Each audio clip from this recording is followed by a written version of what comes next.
Анелия Дулева и позицията на партия „Атака”. Политическо или експертно трябва да е решението за толкова сериозни мерки? Решението за кое? За тази пандемия, която се твърди, решението че след 1% за това какво да бъде следващо на като 100 хиляди, значи на 1% ние ще затворим и ще спрем живота в България. Това ни каза днеска господин Румен Радев, който явно никога, докато съм жива, няма да имам шанса да го видя в едно студио, да бъдем заедно и да му задам тези въпроси.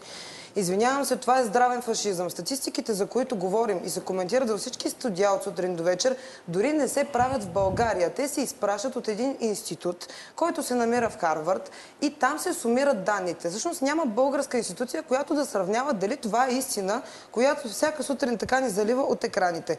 Моите въпроси не подаваме ли ние тези данни? Не даваме ние тези данни. Тези данни се сумират извън България и ето тук се спускат. И моят въпрос е, има ли изобщо в България някой, който до сега и в света, който да е изолирал изобщо този COVID-вирус? Как изглежда? Понеже това, което гледаме, са едни компютърни анимации. Той не изглежда така. Няма изолиран в света такъв.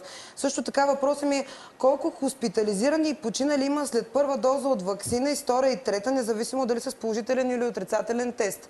Понеже днес дори последната статистика, която чухаме, че те от всички починали, над 6% са вакцинирани. Какво правим? Какъв е този процент? Искате да ми кажете, че, както ми каза днес президента, избора ми е между това насилствено да бъда вакцинирана, защото иначе ще бъда наказана и аз ще имам вечерен час, след който няма да мога да излизам от дома си, въпреки че съм здрава. Добре, и сега някой ще ме убеди, че тук сея зараза, понеже не съм с маска някаква, от която ще умрем всички, така ли? Ако сте депутат в парламента, какво бихте направили по тази тема? Така, това, което видяхме са изслушвания. Още преди 3 седмици партия „Атака” въведе 2 жалби, както в Министерски съвет, така и в надлежните институции. Чакаме решение от Върховен административен съд, тъй като тези мерки са незаконни.